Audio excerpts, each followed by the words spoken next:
to white Europeans. It's ridiculous. And white Westerners, I think that's not true, because Americans, the same thing happened.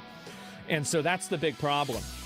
The report establishes beyond any doubt that this is an open society. This open society obsession has in fact enabled untold barbarism on its own. Oil and water do not mix, and cultural differences going back centuries are the genesis of this problem. And keep in mind, with these cultural differences, in Pakistan, if they had done these rapes, they would have been fucking killed. So there's a reason why they left Pakistan. There's a reason why they left these other countries. It's because they'd be killed for doing that over there. And obviously, I'm not saying these countries are great and just, but like, there's a reason why they're coming over to Britain, and it's even worse. Right, Base? Yes, they do that. And recently, they killed 3 of them. But anyway, I urge all, I'm not saying Pakistan's a great place, right? I'm not saying that. I'm just making sure that people understand that we are now worse than Pakistan. Pakistan is even doing a better job dealing with this than we are. That's how bad it is. And I urge all Britons to read this report in full. Lessons need to be learned, and prosecutions need to follow for the appalling cowardice of those responsible for refusing to resist such horrors. And I think that's a huge component, too. It's not enough that you put the rapists in jail. The enablers have to go to jail, or worse, because they are the ones that not only did they act in their best interest, like all the invaders did, but they, on top of that, did it, and they betrayed their own countrymen, and they betrayed their own people, and their own country entirely, and their position, too. They are elected and put in a position to help the population, and they used it to rape the population. I don't think that you can forgive that. I don't think that there's a way. There's not a prison sentence, I think, that forgives that. There's only one sentence, I think, that forgives that, and it's the death penalty. That's the death penalty. That's what I would do. And bring back the guillotines, bring back the axes, you know, the executioners. That's how you need to handle it. And anyway, let's keep going. So we can't have too many asides, okay? It's gonna be a long stream, so just get used to it. Strap the fuck in. And so the strongest possible penalties up to and including death. Exactly. That is exactly what I was saying. Must also be sought for yet these to be properly punished and indeed punished for all of their vile, unspeakable crimes. The world is a dangerous place to live, not because of people who are evil, but because of people who don't do anything about it. Man is the cruelest animal. Oh, man. Albert Einstein and Nietzsche. Man, about that. Okay. I like the sound of that. And by the way, I say this every day. I say it every day. He's right. Absolutely so true. Introduction. The rape gang, so this is introducing what we're going to be talking about. The rape gang inquiry has now concluded its first phase of work. It is established to examine one of the most horrendous scandals in the long history of our country. The systematic targeting of vulnerable girls, overwhelmingly white British, by predominantly Pakistani Muslim gangs across towns and cities up and down the nation. The evidence presented throughout the hearings confirmed what had long been known but repeatedly denied by many in the political class. The inquiry welcomed girls, boys, men, and women of all races and religions to testify their experiences to gain a complete picture of the rape gang phenomenon. The Casey report of 2025 stated that disproportionate numbers of men from Asian ethnic backgrounds, I'm sure they're coming from Japan. I'm sure they're talking about the Japanese and the Koreans. That must be it. Asian ethnic backgrounds were among the suspects for group-based child exploitation.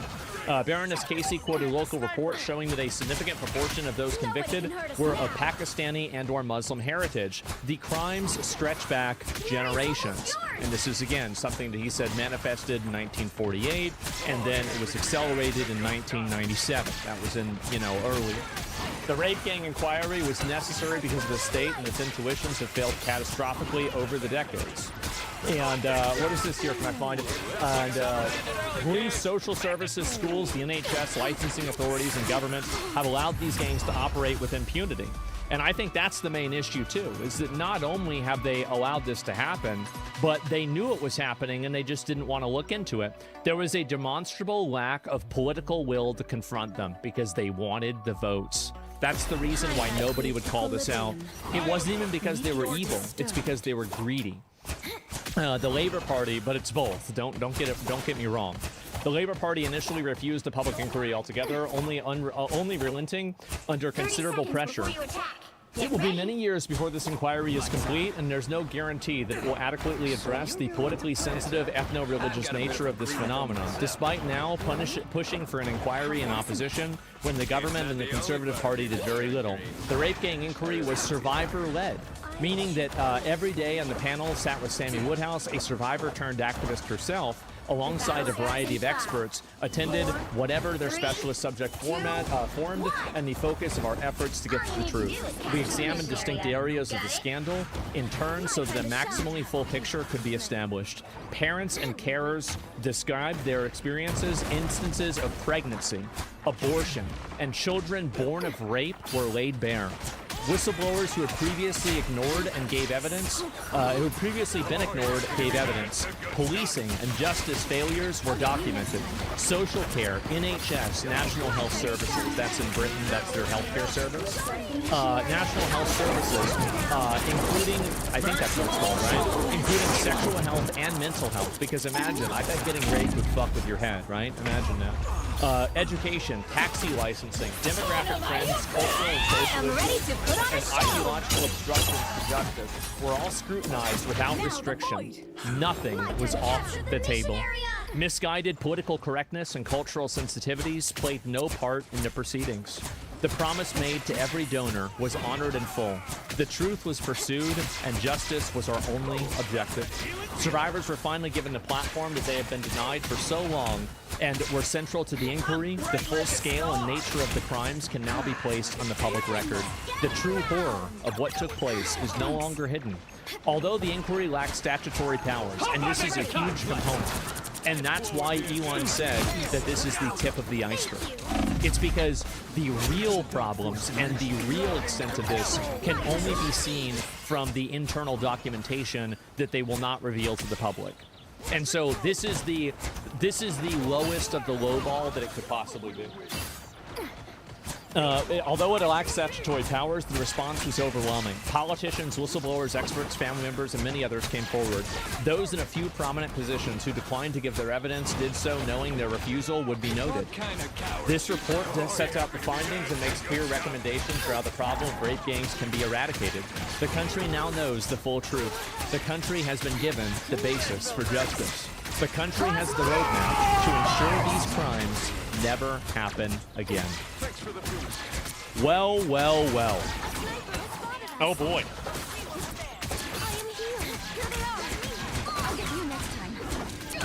Do they not have Freedom of Information Act as according to it? Well, it doesn't matter whether they have it or not, because it just simply wouldn't be given. I think that you're very, very strongly underestimating the evil works that are at play here. The executive summary. So this is basically what the overarching thing is. The rape gang inquiry examined the systematic targeting of vulnerable girls, overwhelmingly white British, by predominantly Pakistani Muslim gangs across the towns and cities across the United Kingdom. The evidence put to the inquiry confirms that this scandal constitutes one of the most horrendous failures in the history of the country. Organized networks of perpetrators built coordinated operations that transported victims between locations, supplied them with drugs, alcohol, and recorded abuse for distribution and blackmail, and passed girls between multiple adult men. These crimes have been committed for decades, since the 1950s, by Pakistanis in particular, and have affected every region in our nation. And beyond that, it's all across Europe. So this is, and keep in mind, we haven't even started. This is just the beginning. We're on page 8 of 219. So lock the fuck in. We're gonna be here for a while. So the scale of these crimes committed is staggering.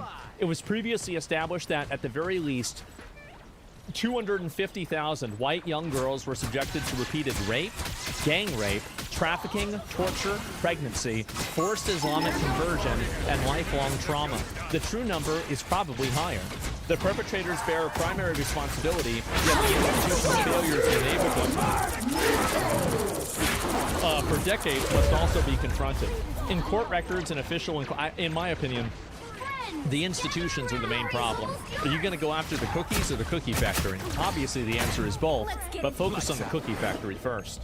That's the way I see it.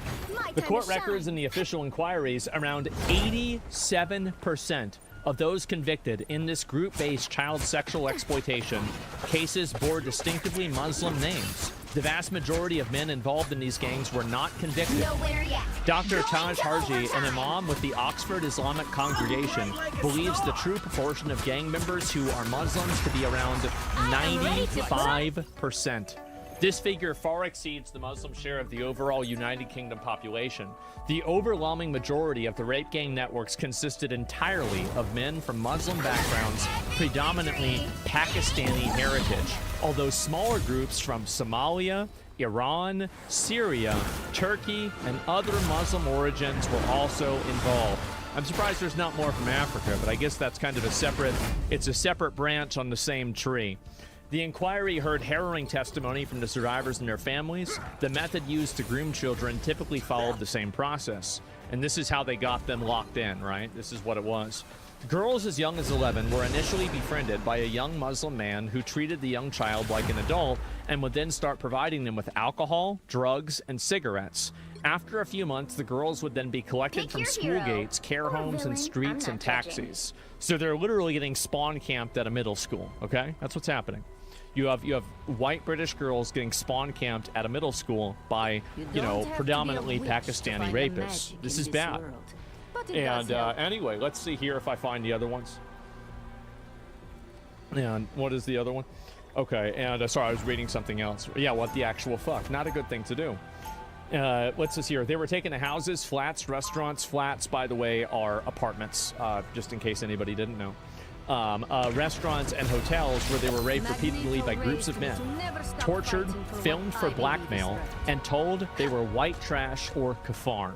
Kafar are non-Muslim. It's actually just super simple. It's like their version of Goyim, basically, who merited punishment. So basically, they were being told, you are being punished because of your identity. We are raping you and, recording it and ruining your life and causing you, lifelong trauma because of your identity, because of your religion, on purpose. So many people became pregnant. Many became pregnant while still children. So you have 12-year-olds that are becoming pregnant by this. Some miscarried under trauma. Others endured coerced abortions. Some gave birth to children who were later removed by the state. We found that the same unspeakable crimes occurred, and this is where the healthcare group also bears responsibility. Why didn't the healthcare people ever report this? Why didn't they help with this? Why didn't they do any of that? I don't know why, but for some reason they did, and it's awful, but there it is. We found that these same unspeakable crimes occurred for at least 149 local authority districts, close to 40% of such districts across the United Kingdom. See page 14 for a full map. Survivors described daily rapes of red rooms, extreme torture, trafficking between cities, and institutional disbelief that compounded their suffering. Some girls were even trafficked to the Middle East, where they would endure Islamic marriage. We talked about that yesterday. You can see here. Why didn't they take DNA samples? Because they didn't want the answers. Simple, obviously. What's the answer? The simplest answer is probably the correct one. If you're not stupid, you can instantly figure out why these things are happening. The demographic and cultural drivers are clear. Perpetrators from Pakistani Muslim and other Muslim backgrounds operated under an honor and a shame-based clan code that treated non-Muslim girls, especially white working-class girls, as property available for sexual use. This pattern was reinforced by the 8 theological and legal aspects of Islam. They include the doctrine of Muslim superiority drawn from Quranic verses that position Muslims at the top with a duty to correct non-believers. The gang members' justification for their crimes can be found in the Islamic principles of loyalty and disavowal known as the I can't pronounce them. It demands enmity, and that's anger, hostility, aggression, towards non-Muslims, and the superiority of men over women. Forced marriage combined with the absence of any fixed minimum age of consent. This is another good one here. Combined with the absence of any fixed minimum age of consent. Means they want to fuck kids. That's right. These are the same people, by the way, that are talking about how bad our Epstein files are. Our Epstein files are your marriage records. I don't want to hear it. At least we put him in jail. That's it. It's crazy to see this. Next thing, too. Oh, we're going to get through it.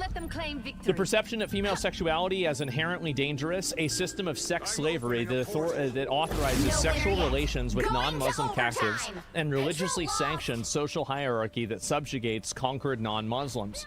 These aspects, filtered through the clannish immigrant subcultures, provided religious justification that enabled the systematic rape and even slaughter of white British girls. Were Britain functioning effectively, these girls would have received considerable state protection. However, every one of our institutions failed them catastrophically. Police forces ignored repeated reports, criminalized victims instead of perpetrators, destroyed evidence, and that's the reason why they say all the time, oh, well, let's look at the evidence, because they know there isn't any, because it was destroyed. That's exactly it. And allowed known rapists to walk free on bail. Social care services undermined protective parents, placed children in trafficking hubs inside children's homes, closed cases despite clear indicators of exploitation, and retaliated against whistleblowers. The NHS recorded genital injuries, multiple sexually transmitted infections in women as children, not women, children, as young as 13. Pregnancies caused by rape, suicide attempts, yet discharged victims back to their abusers. Again, they identified rape, suicide attempts, and forced pregnancies, and then after that, they discharged the victims back to their abusers without safeguarding referrals or trauma care. This is an institutional evil. This is not something that happened because 5 assholes from Pakistan did something wrong. The people that are in Britain that run the government are the true evil. They are the ones, and it's the same probably in the other countries as well. Britain is just the example being used today. And if you think this isn't happening in America, you're a fucking idiot. This is happening here too. It's just a little bit different. Schools observed older men, this is it, schools observed older men collecting girls at the gate, heard disclosures of rape on school premises, and responded by excluding victims rather than protecting them. You don't have to be a witch to find the magic in this The world. schools heard these girls were getting raped, and they said, well, we can't have that around here. That's inconvenient. Let's go ahead and get rid of these people. To change humanity. Look at that. And then this is the rape culture. We all, you remember that? It's rape culture? Well, here it is. Taxi licensing authorities renewed permits. Taxi licensing authorities renewed permits for drivers who formed the logistical background of the networks that collapsed in the face of organized protests when basic safety measures were proposed. Political failure, it's not political failure. It's political evil. Failure implies an attempt, but not success. They were successful. They were successful in enabling all of these people to get raped, and the thing that they got out of it were these votes. It's not that. Successive governments lack the will to confront the ethnic and religious patterns. The Labour Party bears the particular responsibility. It initially refused the public inquiry and only relented under pressure by ordering process viewed with widespread skepticism. Labour-dominated councils and MPs were briefed on the gangs long ago, but later denied the knowledge. This is, for example, the mayor of London, Sadiq Khan, said that he didn't know anything about this, even if he had already been briefed on this previously, right? And what page are we on? We were on page 10. On page 10, you can see it right up there on the top. So, yeah, there it is. So the party prioritized electoral reliance on Muslim voting blocks and then blocked or watered down inquiries, suppressed ethnicity data, and framed legitimate concerns as far-right agitation. This is the exact thing that I said was happening. When finally forced to act, the Labour government produced a national inquiry whose tightly drawn terms of reference deliberately excluded systematic examination of the demographic, cultural, and religious drivers. That's the reason why they wanted to be the ones to do it, because they were going to cook the books. That's exactly it. And how do I know that? It's because that's already what they did. The Conservative Party, while in government, continued with Labour's approach and failed to impose mandatory ethnicity reporting, so they would not record the ethnicity. Well, we can't find out if there's a pattern if we don't record the pattern. Well, that's convenient, isn't it? That's great. And to launch a full statutory inquiry despite clear evidence from Rotterdam and elsewhere. Scottish political parties have refused a dedicated inquiry and failed to offer offender ethnicity. Political correctness, fear of accusations of racism, and fear of losing electoral support from certain demographics have taken precedence over the protection of British children. And I think also this is to a degree reductive. British women are also victims of this too. They don't just rape and kill adults. They do it to kids. To kids. They do it to adults too. Whistleblowers, parents, and survivors came forward showed extraordinary courage, despite being met in the past with disbelief and intimidation. Not to mention threats, right? Not to mention getting, the police on them. Zach was right. Of course I was right. I mean, obviously, this is what's happening. Again, if you have over a 105 IQ, you can immediately identify what's happening without even a second of hesitation. It's obvious what's happening. The perpetrators operated with impunities because the state enabled them. The evidence now demands immediate and decisive action to eradicate the problem, deliver justice for the victims, and to ensure these abhorrent crimes are eradicated from our shores. We now have a clearer sense of the problem. There are a number of measures necessary to resolve them, up to and including considerable changes to our criminal justice system, the passage of legislation aimed at targeting specifically gang-based CSE, and that's like just basically child exploitation, child sexual exploitation, that's CSE, and a great amount of institutional overhaul. I think an institutional reckoning is what you really need. But yeah, this is okay. I'm gonna reframe this really quick just so I can have. I'm looking at myself on the camera, and I'm seeing that I am. I'm moving over a little bit more, and I want to make sure it's a little bit more so I don't go off the frame. So I'm going to go ahead and just recalibrate this real quick.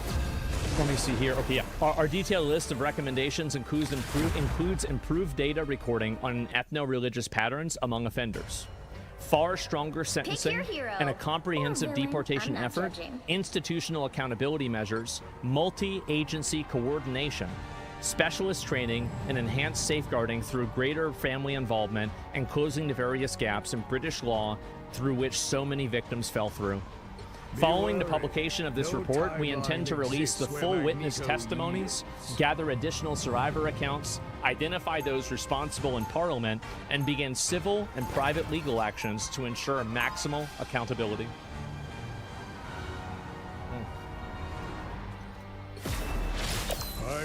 Now we have the beginning. Rape gangs have exploited children systematically across every region of the United Kingdom for decades.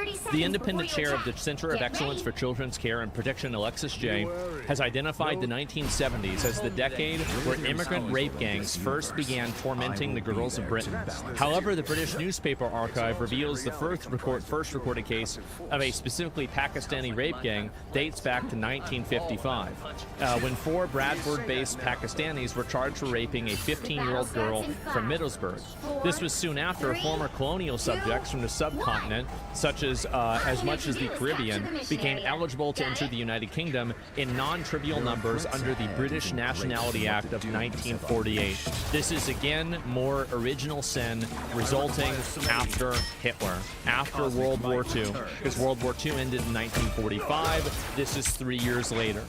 So it only took them 6 years to start doing this. What began as a singular and small-scale instance became systematic, and industrial over time. These horrific crimes have only escalated in recent decades, especially following Tony Blair's 1997 victory and the start of the orchestrated mass immigration. With far greater numbers came greater opportunities for abuse. Perpetrators built organized networks that transported victims between towns and cities, and passed girls between multiple adult men. In each of these areas, the same tactics were used. Girls as young as 11 were targeted with gifts, alcohol, drugs, and collected in taxis and school gates, care homes and streets, and taken to houses, flats, restaurants, and hotels. held and raped repeatedly by groups of men, passed between perpetrators, trafficked along county lines, and in many cases impregnated or forced into abortions. I understand that some of these things are a little bit repeated, but we're just going to go through everything regardless, so just too bad. And I think it's, again, it's structuring, and that's just the way something like this would be. And most victims endured violence, were filmed for blackmail, or were told they were white trash or kafar who deserved punishment. The authorities at every level, including the police, social services, health services, schools, licensing bodies, and politicians, knew the patterns, possessed the intelligence, and still failed to protect the country's children. They intentionally didn't do it. They didn't fail to do it. They didn't do it on purpose.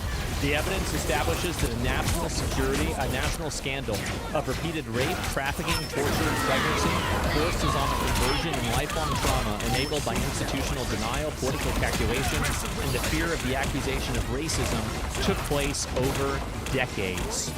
The incidents of criminal activities listed in this report are drawn from court records.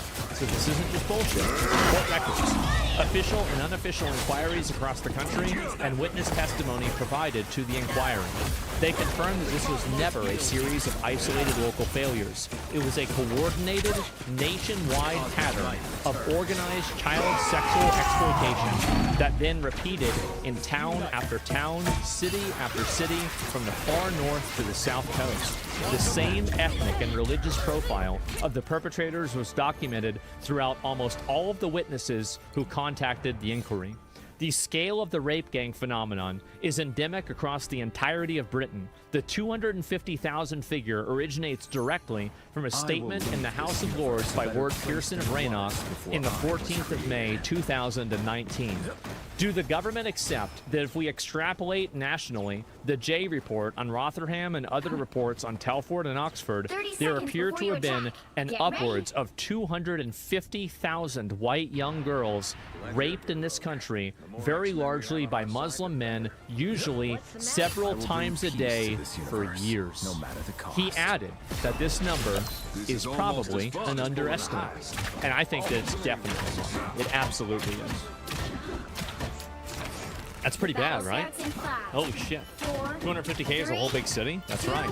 And also think about like how many times it happened, right? There's 250 times the people that it happened to. But like, I bet it's probably, this is probably is millions, right? Realistically, I would assume so. Especially whenever you count other groups of people too. Like, it's not just the Pakistanis doing this, right? And remember that weird freak that came up to that girl yesterday and kissed her on the cheek without consent? He didn't even know who she was. Like, yeah, I have a feeling that there's not only Pakistanis doing this. And the extrapolation has a greater support now due to further data that has been collected derived from scaling the patterns documented in major inquiries. Rotherham, the J report in 2014, at least 1,400 girls were abused between 1997 and 2013, with some updated estimates exceeding this. Perpetrators were overwhelmingly Pakistani Muslim men. The Telford inquiry, this is in 2022, more than 1,000 children, predominantly girls, over decades, again with the same perpetrator profile. National footprint. The grooming gang model has been confirmed in dozens of towns and cities. Our independent inquiry, led by Rupert Lowe, the MP, has heard evidence demonstrating coordinated operations extending to all corners of the country, but at least in 149 local authority districts. 149.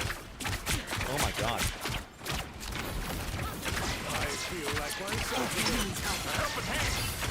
This is nuts. Predominant girls, so they were raping boys too. It's important you add that too, though. You're right.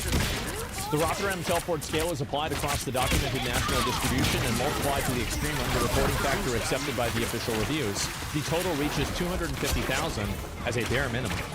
We are far from grasping the full extent of the grooming gang criminality in modern Britain. It is reasonable to assume that, since sexual abuse of all kinds tends to be underreported, the number of times that a sexual abuser, on average, commits a sexual crime in America before they're reported is 5, by the way. So this is a well-documented statistic. So if you extrapolate that to, another Western country, I think it's probably somewhere around there. So this is, once again, holy shit, yes, that's correct. and talk about radicalizing. Yes, this is a lot. 5, yikes, what have we become? Apparently a nation that allows its women and children to be raped. That's what you think. But hey, at least you're not racist, right? That's what really matters. So anyway, let's go back over here. The Independent has reported that almost 19,000 children were identified as sexual exploitation victims in England in 1 year alone, despite the reluctance of state actors to name or tackle the problem of the rape gangs. After decades of abuse, victims must number in the hundreds of thousands. The full scale is not yet known. And also keep in mind the second-order effect. Whenever you're a father and this happens to your daughter, this ruins your life. When you're a mother and this happens to your daughter, it ruins your life. When this is happening to your sister or your brother, this ruins your life. So that's really it. It's important to keep that in mind, too. The full scale is not yet known. Every major review has emphasized and reported statistics severely underestimate reality.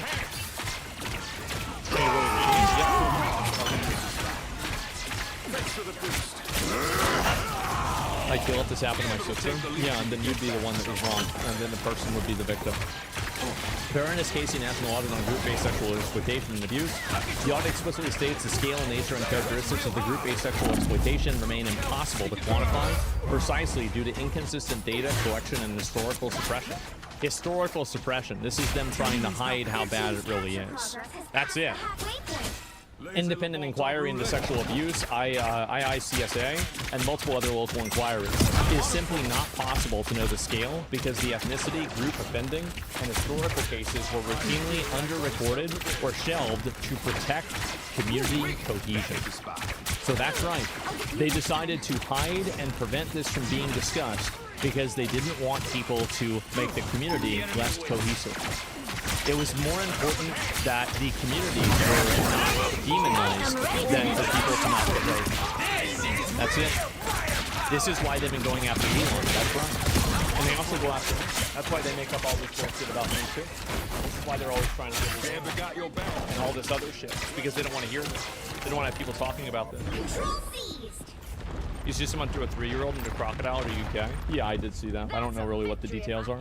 Overleaf is a heat map that portrays the various locations in which the inquiry can be sure the rape gangs operated. It's likely the true extent is far worse. Rape gangs operate and have operated in at least 149 local authority districts across the United Kingdom. Suspected is the light red and confirmed is the dark red. Man.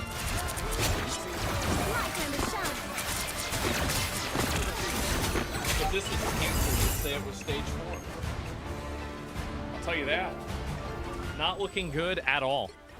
Can you zoom it out a bit? Yeah, sure. I'll zoom out so you guys can see the whole thing here. Yeah, there it is. That's the entire thing. That's how bad it is. Let me go and make sure. Okay, there we go. As sorcerers, the scale, the tactics, the perpetrator profile, and the systematic inaction were almost always identical everywhere. Britain did not face dozens of separate local scandals. It faced one national scandal that the state allowed to grow for decades. London stands exposed as the epicenter of institutional denial with the grooming gang scandal. While northern towns faced public inquiries for the truth emerged, the capital maintained a wall of silence for years. The mayor of London, Sadiq Khan, who repeatedly insisted that there were no grooming gangs operating in the city. As our inquiry heard from Susan Hall, the leader of the Conservatives in London Assembly, the rape gang phenomenon is in fact endemic within the capital. After challenging Khan on the presence of such gangs in London, Hall was inundated with calls from women and girls purporting to be victims from their predation. Khan describes evidence from whistleblowers as malicious and politically motivated. He told the London Assembly that the problem was far more... Oh, it's so... You don't understand. It's super complicated. No. It's not just one thing. It's super hard to understand. It's far more complex in other parts of the country, and that young people were being exploited through county lines rather than organized group-based child sexual exploitation. So, this is it. This is the thing that they tried to say, like, oh, this is some inaccuracy. Kept asking her to find what she means. Of course. Statements were made despite the metropolitan police holding the girls being plied with alcohol, drugs, and then raped by groups of men in hotels and other locations across the capital. A Daily Express investigation revealed that Khan had direct access to HM inspectorate and constabulary documents, directly detailing these patterns of the offending. He read the files, yet continued to deny the existence of grooming gangs in public. So he knew it, and he lied. That's it. Shadow Home Secretary Chris Phillips, has accused Khan of facilitating a cover-up, and other politicians stated that both the mayor and the Metropolitan Police had begun denying grooming gangs in London. Campaigners, including whistleblower Maggie Oliver, Chris Wilde, had described the capital as the last bastion of denial and warned that the scale of abuse was more catastrophic than anywhere else in the country. I'm ready to put on a show. That's obvious, right? And yeah, anyway, so why are leftists trying to defend it? Because it goes against their ideology. And it's because a lot of leftism has been taken over by, you know, a bunch of radicals. That's the reason why. Scumbag simply because it's made people look bad? Yeah, I guess so. Evidence now is emerging, and people confirm the warning. In October 2025, the Metropolitan Police announced a review of 9,000 child exploitation cases.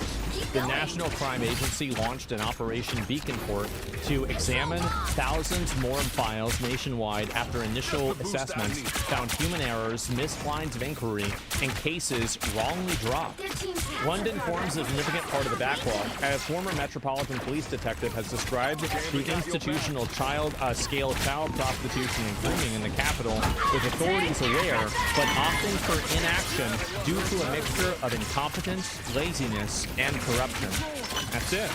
London has the largest Muslim population in all of Britain. Khan relies on significant electoral support from these communities. What do you guys think the percentage of Muslims in London that voted for him is? What do you think it is? You have to guess 10%? Let's say probably higher than that. But maybe probably baseline 100%. Yeah, and let's see here, as well as having an ethno-religious motive to protect the public reputation of Pakistani Muslims in particular. Public reputation matters more than people getting raped. Enemy in front of us.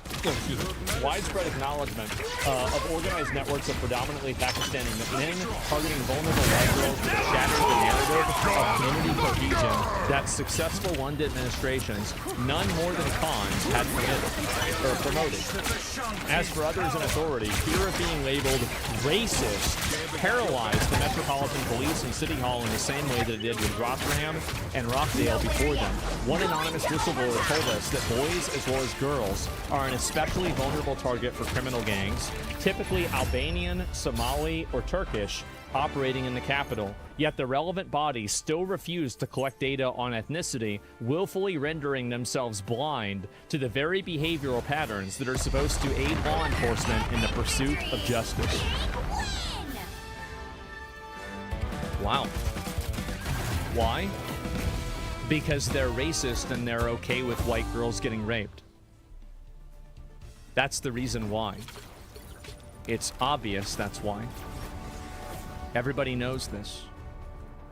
Like, I don't even know what are we talking about. It's obvious. Let's see here. And Metropolitan Police Review and the National Crime Agency operation and the witness accounts pouring in to prove the group-based sexual exploitation has thrived in our capital city. This inquiry records the failure without reservation. Khan and the senior leadership of the Metropolitan Police must answer for their role in the scandal until the capital confronts the truth with the same rigor now demanded. Elsewhere, the children of London remain at risk and the state remains complicit.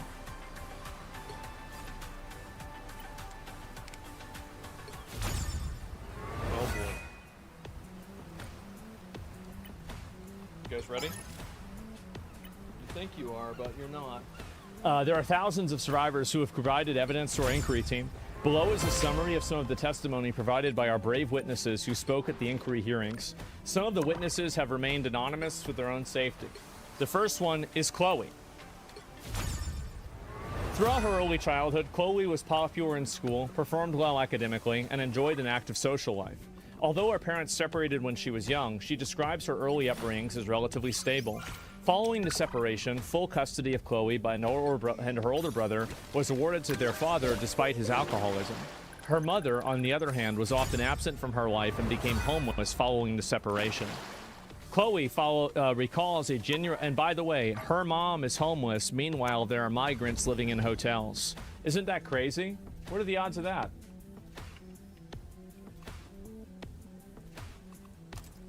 Chloe recalls a genuinely secure and supportive home environment under the care of her father, so things were okay.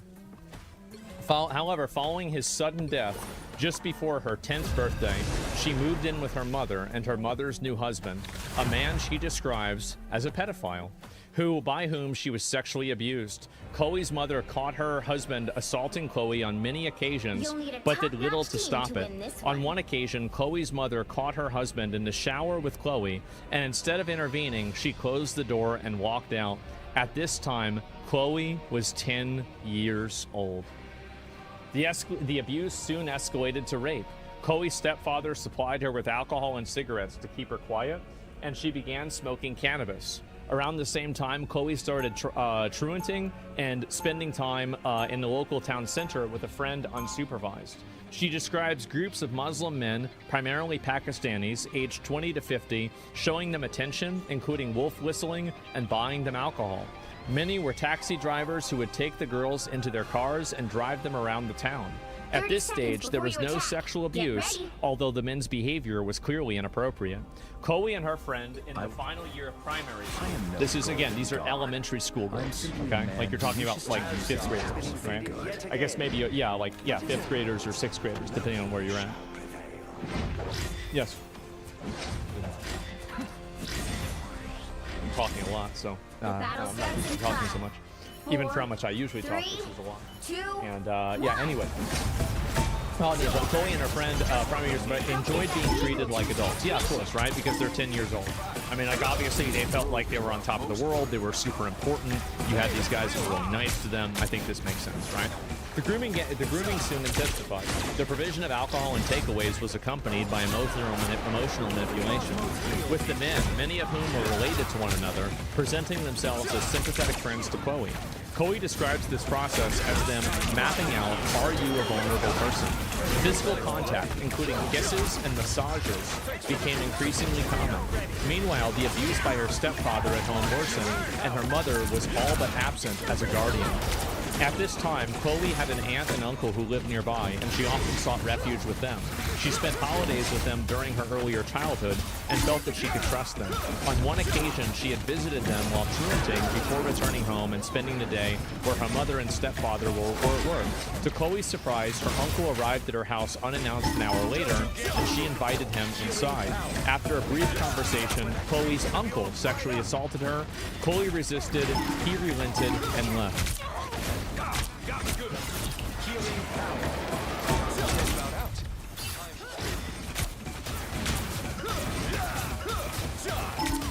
Oh my god. This is a 10-year-old. This is a 10-year-old girl. What's happening? She told her mother about the assault, and her mother reported it to the police. The police accused Chloe of lying, and no further action was taken. Until this incident, she had regarded her uncle as one of the best people in her life. Afterwards, there were no adults left that Chloe could confide in or seek support from. Increasingly isolated, she became more deeply involved with the groups of Muslim men that she encountered in the town square. One evening, Chloe's friend suggested that they travel to a nearby town where one of the men had a hotel room. They were picked up by the man who was drunk and under the influence of drugs, taken in the hotel.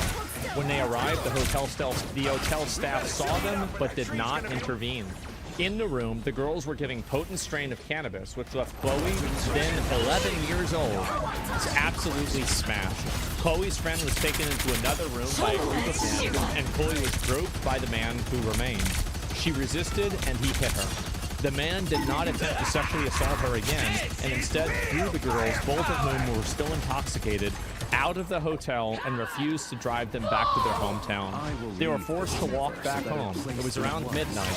Chloe did not want to go back to her home as she feared that her mother would beat her for being out late, so she stayed with her friend.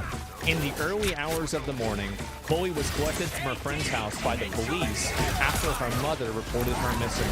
Chloe lied to the police and her mother about where she had been. Chloe's mother, quote, grounded her for a month, meaning she was stuck at home with her predatory stepfather, a period she describes as torture. After the month passed, Chloe arranged to see her friend, who boasted that she had a new boyfriend. But I thought she was 11. Chloe left her house to meet her, and the girls picked up by the boyfriend, who is in fact a 25-year-old Indian man. And his girlfriend is an 11-year-old girl. Wow. It's pretty bad.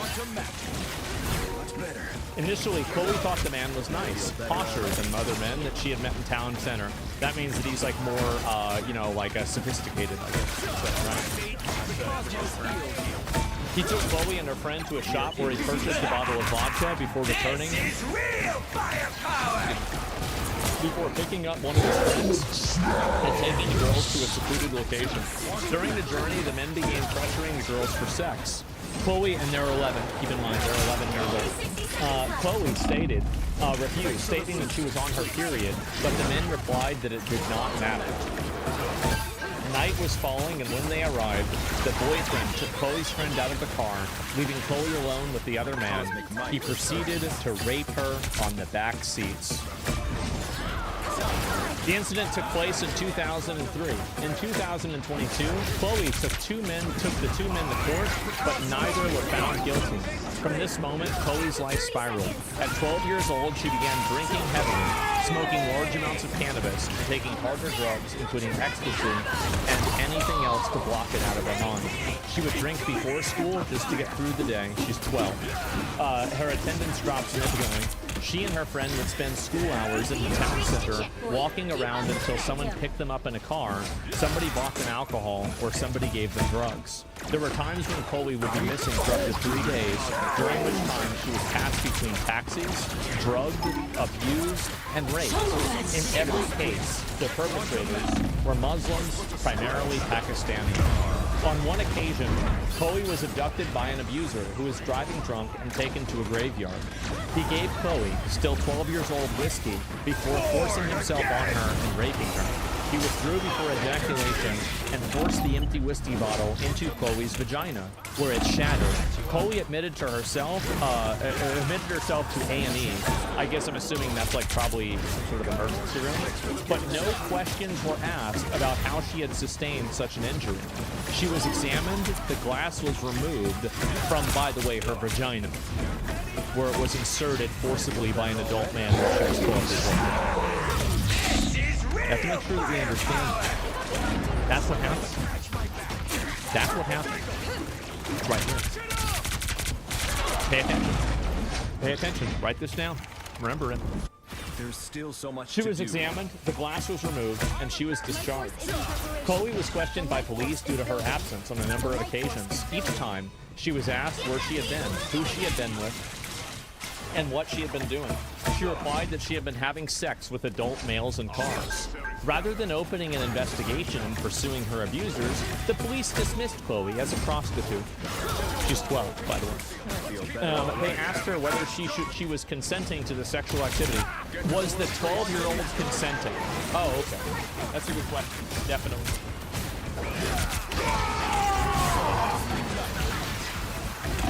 Consenting to sexual activity, and despite Chloe telling them that she did not know the definition of the word consent, they reported that she had been. Wow. The police found Chloe as well as other missing children in cars with the gang members on multiple occasions, but let the gang members go without so much as questioning them. On one occasion, Chloe was in a town center and was identified as a missing child by a police officer who questioned where she had been. Chloe told this police officer about the full extent of the abuse, and the response of the police officer was that nothing could be done, and Chloe was let go. In response to her truancy and deteriorating behavior, the school regularly placed Chloe in isolation and compelled her to attend additional after-school classes every day. Probably better than her going home, to be fair. This did little to improve her emotional state, and she continued to spend time with her friend and her friend's boyfriend. This is the 25-year-old Indian man. This went on for a number of years. The, quote, boyfriend would supply the girls with alcohol and drugs, as well as introducing him to his friends, who were exclusively South Asian men. On one occasion, he took the girls to his place of work, a textiles factory, where he raped Chloe. But I thought, oh my god. Oh my god. And this, so it's again, the factory even probably had some idea that this was happening. How do you have a factory and you don't even know this is happening? I mean, really? How is this real? It's in London, apparently. This is where it's happening. And textile factory where he raped Chloe. Following this incident, Chloe stopped spending time with the friend who up until this point had accompanied her throughout her exploitation. By this time, Chloe had become so accustomed to her lifestyle of spending time with Muslim gangs that she continued to do so without her friend. On one occasion, following another late return home, her mother grounded her for 2 months. Fearing further abuse from her stepfather, Chloe walked into a nearby social services office while her mother was at work and reported him. Chloe was interviewed by social workers about the abuse, after which her mother and stepfather were arrested and questioned. Both denied the abuse, so even her own mom was okay with this happening. That's it.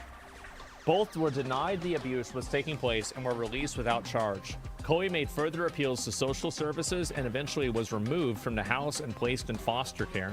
She lived with a couple who cared for several other foster children. Through some she found to be snobby, that's stuck up, and judgmental, and found some semblance of stability with them, but it did not last long. She was still living in the same town, so when she went to the town center, as she often did, both alone and with the foster carers, the Muslim gangs would recognize and target her. She remained at the same school because she now lived further away. The foster carers paid for taxis to take her there. She would ask the taxi drivers to drop her off near the school rather than attending, and then she would walk to the neighborhoods where the Muslim gangs spent their time. The gangs would take her into the taxis, ply her with drugs and alcohol, and then sexually abuse her. And this is all, by the way, all before 13. Get your ass down here now! Oh my god. Sing with me. The battle starts in 5, 4. So this is why Proponent leftists aren't talking about this? This is why you're the only one? It's because they don't care about rapes whenever it's done by their pet minorities. That's the reason why. And so, around the age of 13, Chloe disclosed to social services that she was being sexually abused by gangs of Muslim men. In response, social services did not intervene, but rather talked to Chloe about contraception and sexual health. One social worker began regularly talking to Chloe to a sexual health clinic where she was diagnosed with chlamydia in her throat and vagina, gonorrhea, genital warts, and pelvic inflammatory disease. Neither of the social workers nor the clinic staff investigated or reported on this or questioned it. The police were aware of Chloe's activities, but instead of targeting those responsible for her abuse, they routinely failed to question them, let alone pursue further action. And Chloe was found in cars and houses with them. Chloe was soon moved to a different foster placement with a far more protective care. On one occasion, the gang came to the foster home searching for Chloe, and the carer fought them in the street to protect her. So they were literally farming this girl even at a new house. That's nuts. This is page 22 out of 219. Everybody needs a hand sometimes. Around the time Chloe turned 14, a social worker approached her about her ongoing sexual exploitation. Well, that's a surprise. This is one of the first times this has happened, and Chloe was relieved that her abuse was finally being addressed. However, rather than offering a solution, the social worker instead told Chloe that the producers of Emmerdale were looking for a young actress to play a victim of a child sexual exploitation and asked whether she would be interested in auditioning for the role given her experience. This is real firepower! Us against the world! I know you've been getting raped. You want to get raped in a movie?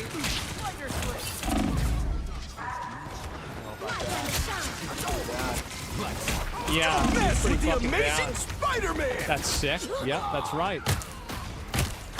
Following this exchange, Chloe, upset, angry, and in a state of disbelief, ran away from the foster home and after being abducted by a Muslim gang, was missing for 6 weeks. Over this period, she was trafficked across the length and breadth of Britain. She was taken to house after house and raped and abused by guy after guy after guy after guy. The men who abused her paid money to the gang, which then treated her as little more than a commodity. She was reported missing, and her photograph was shown on TV. Her abusers remarked on this. "You're that girl off the TV that's missing."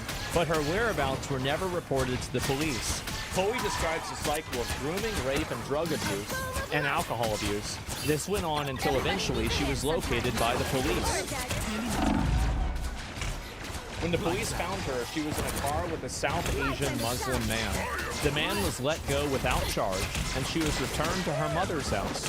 Chloe's relationship with her mother had completely broken down by this point, so she continued to run around, and her psychological state deteriorated further.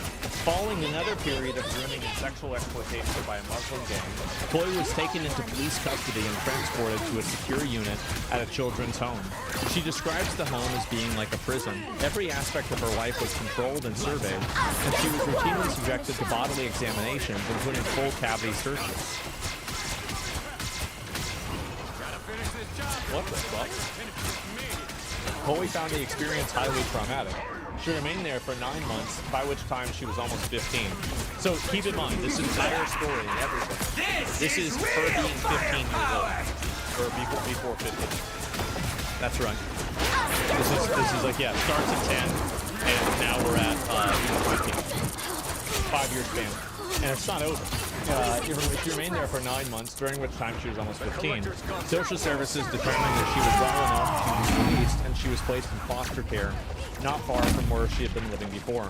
Chloe describes the new carers as positive and encouraging presence in her life, and in spite of her proximity to the sites of her abuse and exploitation, Chloe found stability and security in living in them. She enrolled in a full-time hairdressing and beauty course in college, and for the next 2 years, Chloe describes her life as fantastic. As Chloe approached her 18th birthday, social services notified her that a foster care would soon end.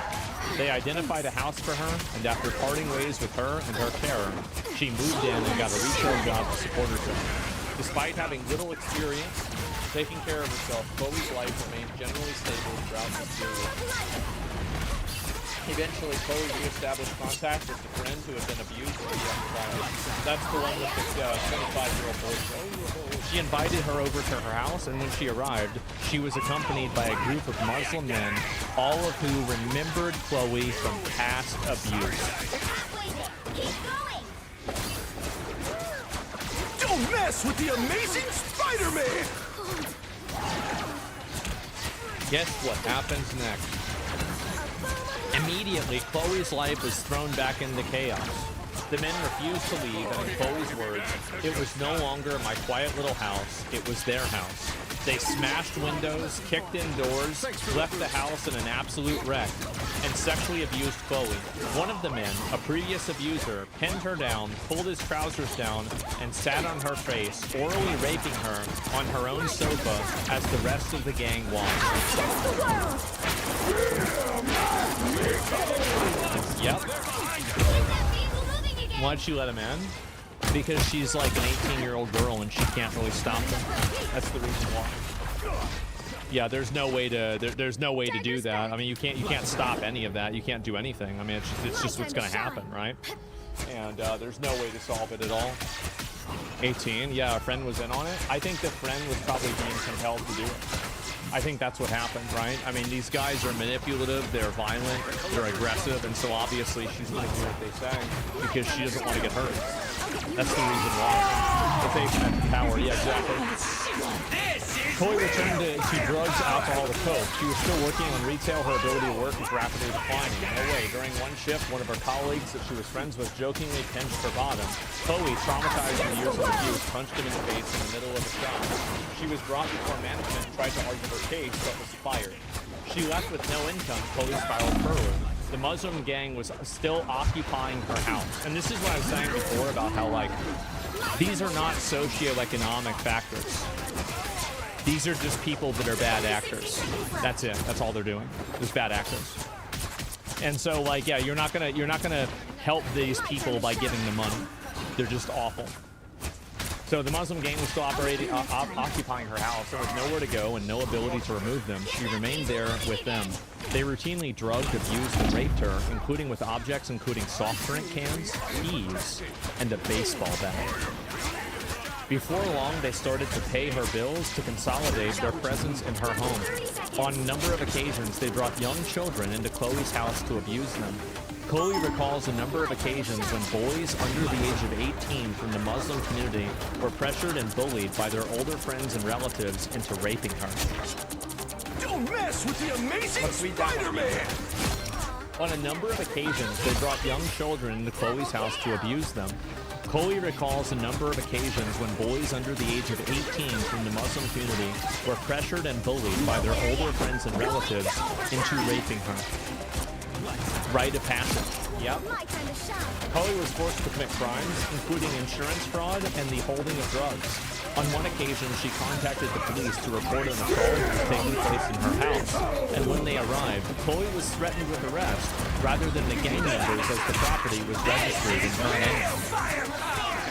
One evening, an associate of the gang from a neighboring town arrived in the house. A notorious sex trafficker. Wow, who could guess? Soon began taking Chloe to bars and nightclubs in the surrounding areas. There, he would spike her with heroin before handing her over to men who sexually assaulted and raped her. Chloe became addicted to opiates as her health deteriorated rapidly. She became anorexic, weighing just 5 stone at the age of 18. 5 stone is like 85 pounds or something like that. It's very, very skinny. It's actually, I think, maybe 80 pounds. The use of heroin was a method of control used by the gang, and it left her with no ability to defend herself physically. 70? Well, I didn't think 70 would be possible. Yeah, 5 stone, wow. Her daily existence became a relentless cycle of rape, exploitation, and violence. Eventually, a social worker visited Chloe and was shocked by both her appearance and the conditions in which she was living. Concerned for her welfare, she took Chloe to an addiction clinic where tests revealed an extremely high concentration of opiates in the system. Chloe was prescribed medication to manage her opiate dependency and gradually weaned herself off the drugs. Around this time, Chloe reconnected with a childhood friend, and their friendship soon developed into a romantic relationship. Her boyfriend became aware of the ongoing abuse, and with the help of his father, paid off Chloe's remaining rent and moved her out of her squalid house. Chloe moved in with him, after which she got another job in retail. For a short period, Chloe's life was relatively stable, but due to her unresolved trauma, she soon returned to drinking heavily, smoking cannabis, and gambling. Her workplace was close to her first foster home, and before long, she came into contact with the members of the gang that had abused her at that time. The cycle of grooming, exploitation, and abuse soon resumed. Her relationship with her boyfriend broke down, and out of desperation, she reestablished contact with her mother, who left her predatory husband and soon moved back in with her. One night, Chloe was out with the members of the gang and drinking heavily. Upon her return to her mother's house, her mother reported her to the police. The police arrested Chloe.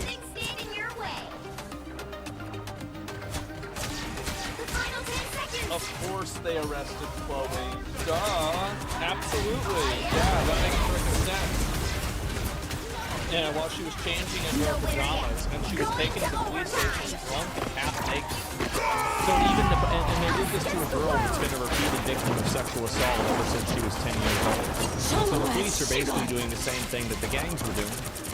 And she was kept in a cell until 2 a.m. in the following morning, at which point she was released. They did not provide her with any clothes or transportation back to her mother's house. She tried to contact her ex-boyfriend, but he did not respond. Chloe, then 19, was left stranded.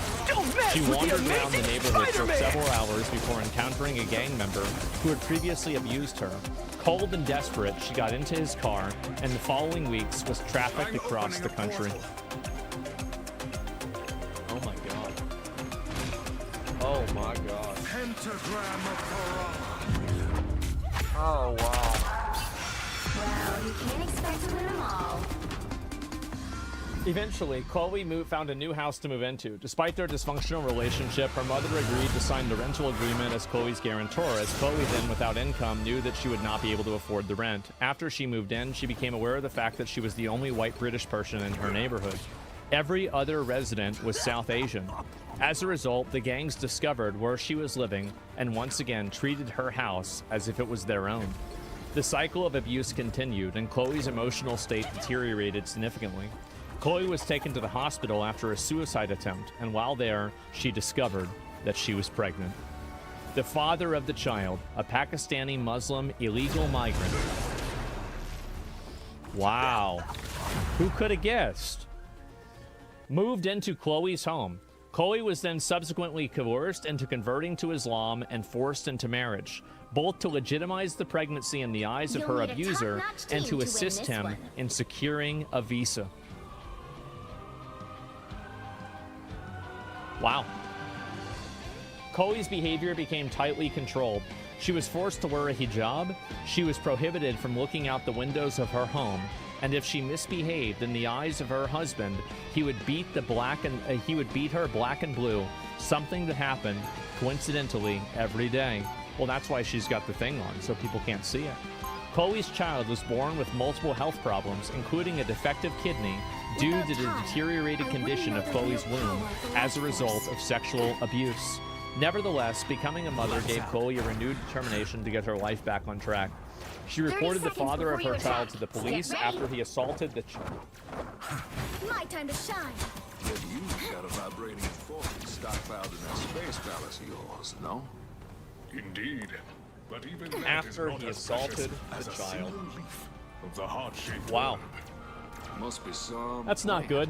And yeah, let's see here. Let me see here. Assaulted the child. He was removed from the property. She stopped taking drugs. She was focused, and for the first time, the gangs left her alone. Yeah, because she was too old now, and she already had a kid. So they're gonna move to another 10-year-old. And one evening, she was out with a friend that lived across the road. Chloe's own mother did not drink heavily, but her friend became heavily intoxicated. A group of Asian men started speaking to them and offered to take Chloe and her friend home. Chloe was suspicious of them, but for the sake of her friend, agreed. Instead of taking them home, however, they were taken to a hotel. Chloe, who was not drunk, protested and encouraged her friend, who was paralytic, to leave with her. Chloe warned her friend that what she suspected was going to happen, but her friend refused to leave. Chloe, thinking of her daughter and seeking to protect herself, reluctantly left without her. The following day, Chloe's friend told Chloe that she had been raped by the men. Wow, who could have guessed that? The incident represented a turning point in Chloe's life. She decided that she needed to leave her hometown for good and get as far away from these Asian men as possible. By chance, she reconnected on Facebook with a man that had known her early in her childhood, an old colleague of our mother who she describes as one of the only adult men in my life who never harmed me or treated me badly. She told him about everything that she lived through and desired to leave. He lived in Scotland, and he was invited, and she was invited to visit him for the weekend, in which she did.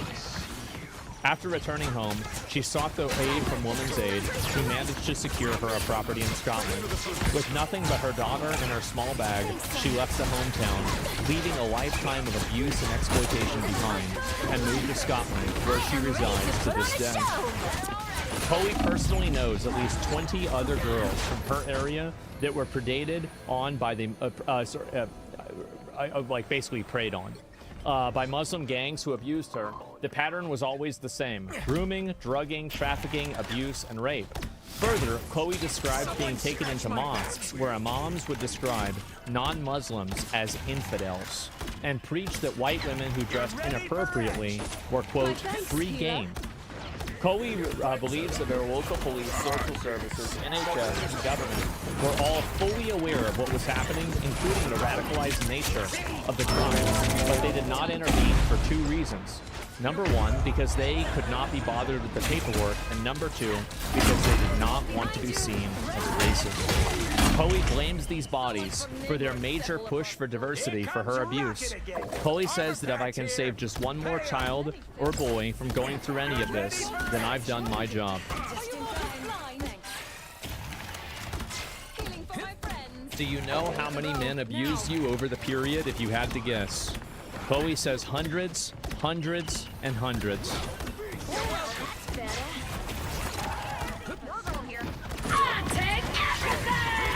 Wow.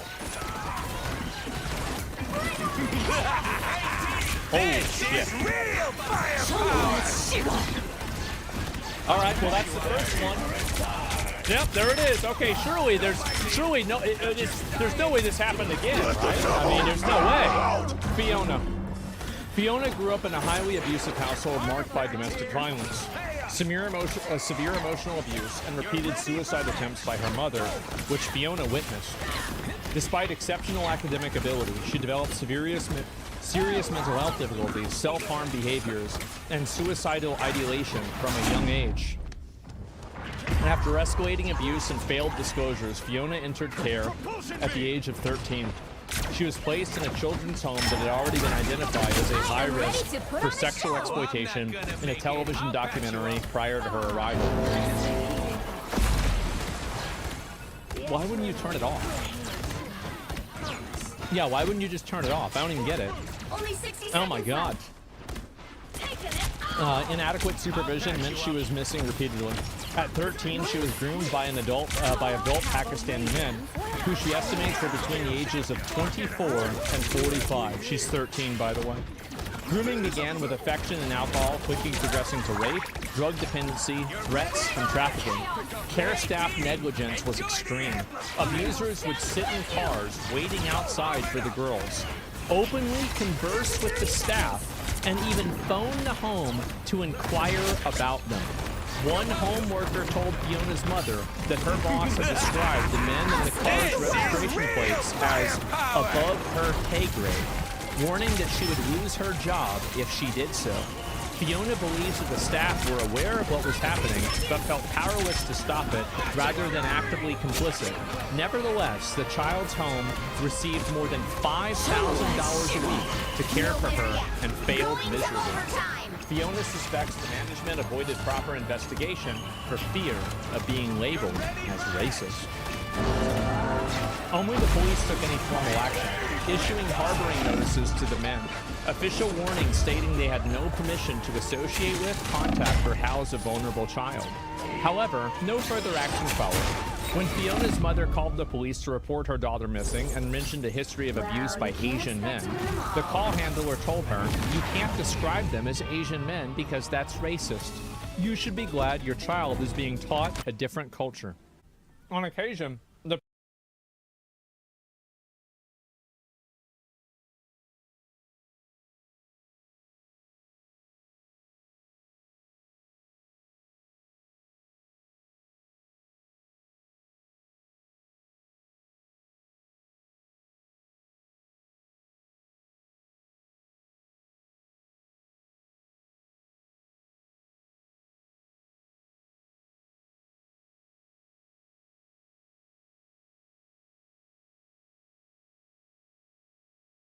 It is a great day, the day that I return to streaming. Pokimane gets caught doing some dumb shit. My favorite woman to dunk on. Let's talk about it. Like, comment, subscribe if you enjoy this shit. Let's get into it. I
understate the magnitude of some of the changes proposed here today.